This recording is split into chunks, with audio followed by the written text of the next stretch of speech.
Man, I'll tell you, Sam looked really nervous again early on. He just looked really nervous. And now this has kind of been his MO the last couple of years. He comes out, he looks a little helter-skelter. The Bills are a very good team. They have Super Bowl aspirations. The Jets, going into it, could say they have Super Bowl aspirations, but the reality says that they are in the middle of a rebuild with a new GM. For people screaming and yelling about getting rid of the coach already after week one are idiots. You just got to, bite the bullet. This is a long season. There are a lot of things that can happen in this season. And every team that loses on week one, the sky is falling. How do you think Tom Brady feels today? How do you think Dak Prescott feels after last night? I mean, it doesn't matter if you lose by 3 points, you lose by 20 points. The fact of the matter is you come out, Kirk Cousins and the Minnesota Vikings losing at home to Green Bay.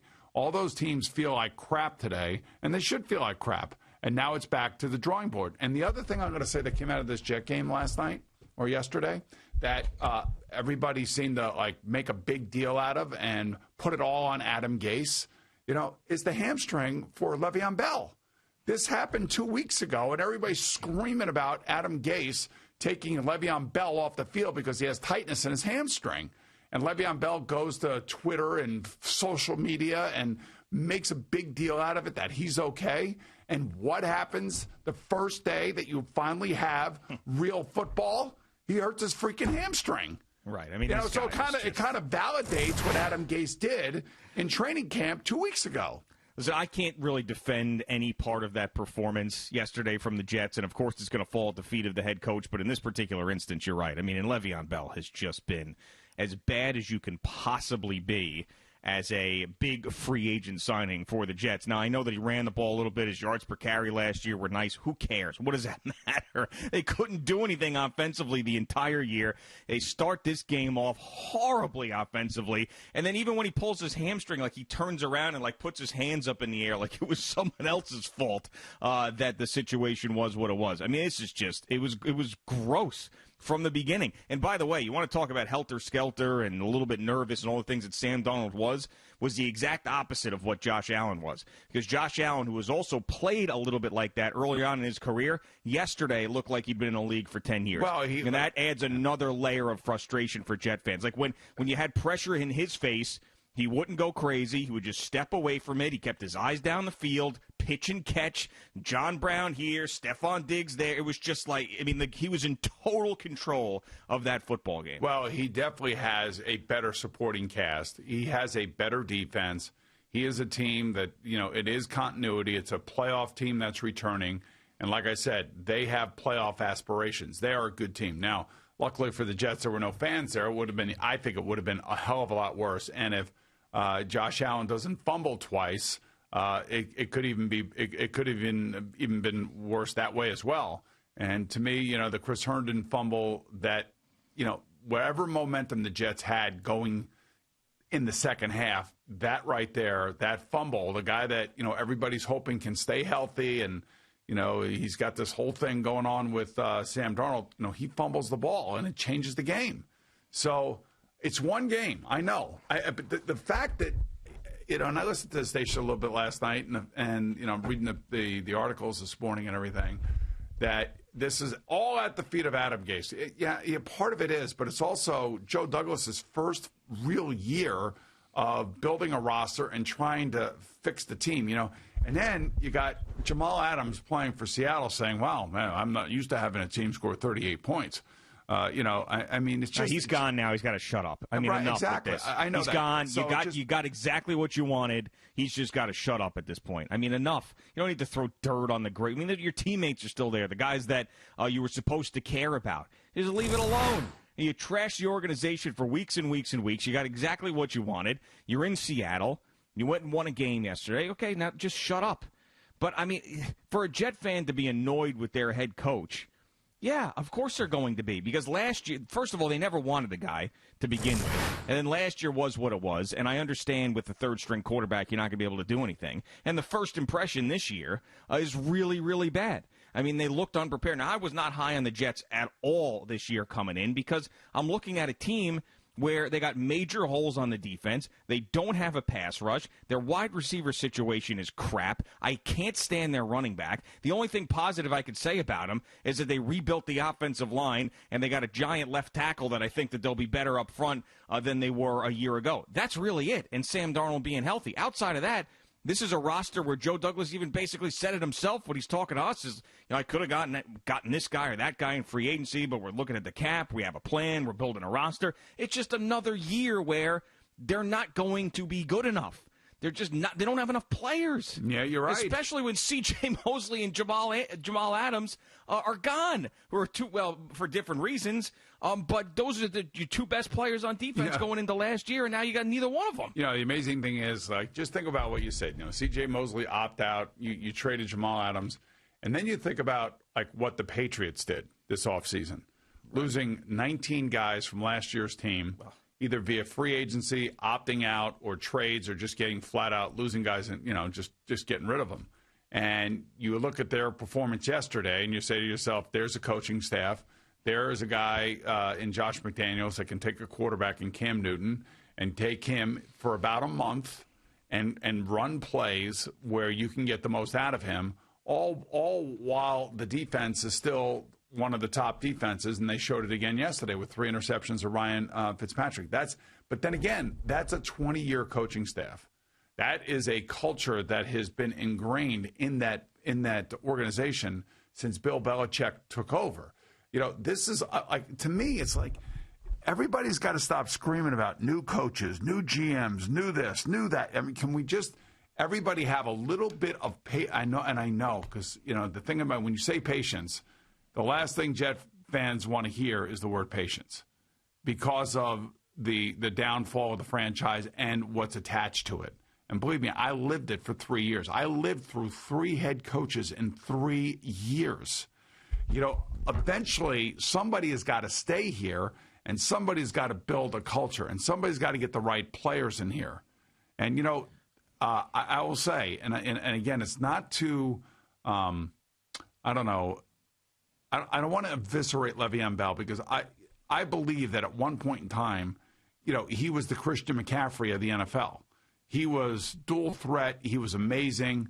I believe that he should have been paid when he sat out. I believe that, given the amount of times he touched the ball compared to Antonio Brown, in some respects, he would be more valuable to my team than Antonio would have been back then. A long time ago now. Right, I know that. So I have been I've actually heaped praise on him.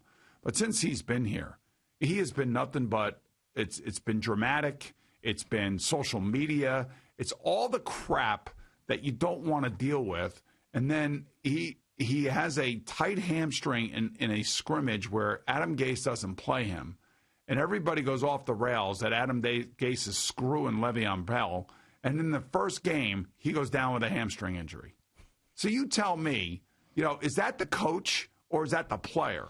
Well, that certainly isn't the coach, that particular example. But that thing right there, that relationship, however, garners quite a bit of scrutiny in the media by everybody. Sure. And, and when does the player finally end up taking responsibility for who he is? Now, I know that Le'Veon has tried to do that. Le'Veon has actually said a lot of the right things this year. But the proof is in the performance, and the performance doesn't match the words. Yeah, and Le'Veon Bell is not going to be able to save this offense. He's not. And it's also, you look up, you see Robbie Anderson yesterday on a team that's also going through one of these, even though they lost, but they played a hell of a lot better than the Jets did. 6 catches, 118 yards, and a touchdown. I mean, it was everything was colliding for the Jets yesterday that shouldn't have. I mean, all these other examples, and this is why you hear Jet fans complain about the coach. The example you gave with the Patriots, you can't compare anybody to Bill Belichick. We got to just stop doing that, right? Right. But Jet fans are going to say, look, they got 1 million guys opting out. They got a new quarterback. Tom Brady left. Nobody's there anymore. Everybody projected them to go down, and they do a great job. The Carolina Panthers are in transition with a brand new coach. Yeah, they ended up losing the game, but boy, I mean, they fought. in that particular game. I mean, the Jacksonville Jaguars, for crying out, this is the worst team in football, hands down. Tank for Trevor. That's what everybody was talking about. Tank for Trevor. And they went out there with some guts. Gardner Minshew to DJ Chark in the back of the end zone. I mean, this team went out there and they played hard. And then the Jet fan sees their team, and they're down 21-0 in the blink of an eye, and you feel like they're just lifeless and hopeless. You just felt like it was predictable. I mean, we both predicted the Jets would lose. I took the Jets at the points. I thought they would play better. I was very disappointed. And I do believe that the Chris Herndon fumble in the second half definitely hurt whatever sort of momentum they seemed to get at that point, especially with Buffalo missing 2 field goals, with Josh Allen fumbling the ball. I mean, he didn't play a totally clean game. Again, he still needs – I still think he needs to refine his game some. You know, he's come a long way. Those 2 fumbles, not great. No. And one, he was like helicoptered up in the air, but he can't and he do fell that. down. He can't put himself in that situation. And that's the part of the game that I keep talking about refining. Yeah, okay, he threw some bad passes, too. He had some guys wide open. There was that one in the end zone. Their head. Yeah, that was that one in the end zone. Yeah, I know, but he's still really good. He actually has Mitch Trubisky moments. You know, unfortunately, but he's got a lot of great moves. Out of all the quarterbacks yesterday that needed to get off to a great start, Mitch Trubisky probably was number 1 in the NFL, simply because of all, like, if you don't live in Chicago, and obviously we don't, but if you don't live in Chicago, you don't realize the amount of scrutiny that young man has been under.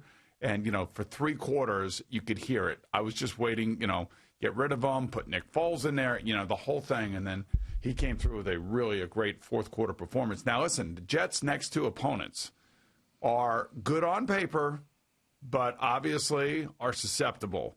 San Francisco lost yesterday to Arizona and Kyler Murray. Now, Kyler Murray was running around all over the place, making plays, and I mean a guy that looks like he loves playing football. He reminds me of watching Patrick Mahomes. He's just so comfortable out there, and he's impossible to get down on the ground. Now, San Francisco had a hard time with him yesterday. San Francisco comes to the Jets next week on Sunday at 1 o'clock. Jimmy Garoppolo did not look great yesterday. So maybe the San Francisco 49ers aren't that great. And then after that, they go to Indianapolis, and Indianapolis' secondary is brutal. And Phillip Rivers, did it again yesterday through 2 just incredibly bad interceptions that ended up costing the Colts against the Jacksonville Jaguars. So maybe those 2 teams aren't as good as we thought they were, and maybe, just maybe, the Jets will come out and will look like a completely different team next week. Yeah, maybe. I also think that the Arizona Cardinals are a hell of a lot better than people are giving them credit coming into the season, because I remember how tough they played everybody last year, and then even in Week 16 they went up to Seattle and beat the Seattle Seahawks. They were just one of those teams that you kept an eye on that were going to come out and be really, really good. I thought that spread was too high yesterday. They ended up beating the 49ers, so that could be a case where the Cardinals are just better than people thought too, but the Colts, that's inexcusable what happened with them yesterday. Completely inexcusable. That they ended up losing that game, albeit on the road with no fans and all of that. The Colts might be that actually, team Jacksonville that isn't as did good. Have some fans. Yeah, right, with a few fans. Yeah. But yeah, so it's I don't know. I can't even look at the opponents right now with the Jets more than I could just look at the Jets, and I just don't think that they have a roster that's going to be able to win more than 4 or 5 games. You know what? I agree with you. And I don't think any of us thought that they were going to be a playoff team. I don't remember anybody around here saying, you know what, they're going to go 9-7. I didn't hear that. And I still, and after yesterday's debacle, you're not going to hear it. But again, it's one game, and it's against a very good team. And your quarterback, instead of looking like Kyler Murray running around and making plays, or Josh Allen running around making plays, or Cam Newton in his offense up there running around making plays, Sam Darnold got off to a really bad start. He got just off to a bad start. Now, he had a couple of drop passes, too, that could have helped early on. I think one went off right through Jamison Crowder's hands. And look, we could nitpick every single one of these players. This is one you got to flush, man. This is one that you just got to say, all right, what did I do wrong? Where did it go haywire? And I got to be better next week. I just have to be better next week. And you can't wait to get back out on the practice field and get it right, because this is going to be a long week for the New York Jets. But here's when you say, like, this was against a really good football team, which it was, which is the truth.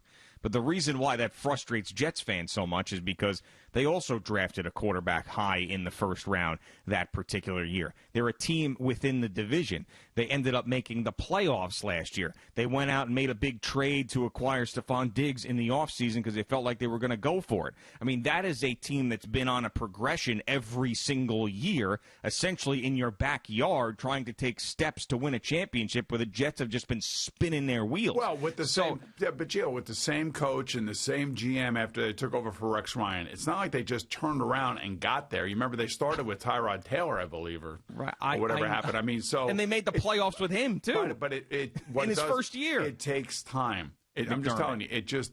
And I know Jet fans.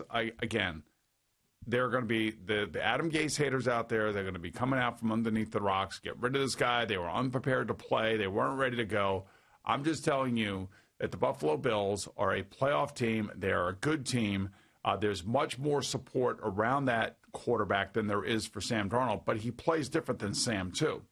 You know, I was a big proponent of Josh Allen coming out of college. I thought either Cleveland or Buffalo would be the place for a 6'6", 250-pound, you know, as I have described him in past years, a bucking bronco. And the bucking bronco is still in him. You know, he still goes for the helicopter flights and all that other stuff, and he's fumbling the ball all over the place. But he leads by example. And, you know, yesterday after the game in an interview, he basically said exactly what you wanted to hear if you're that team, that I have to clean up my game. I can't turn the ball over in the red zone. I can't make those mistakes. And this is by a guy, by all accounts, is going to be sung the praises of because they put up 27 points and he played like he normally plays, like his hair's on fire. Right. Yeah. I thought it was a little more under control. I know there was specific moments, but the totality of the game, I mean, when he sat in the pocket and had time, it was pitch and catch. I mean, he was just confident. Well, I mean, he's also playing against the Jet defenses that is not very good. Right. No, I know, but they also had a lot of opportunities where he was under duress and you felt like the Jets could have sacked him 4 or 5 times throughout the game, and he just pressure in his face, stepped aside, looked down the field, boom, and it wasn't just a full-blown disaster. I don't know if he'll be as good or as great as this quarterback I'm going to compare him to has turned out to be, but he's a young Ben Roethlisberger. That's what he is. He's big.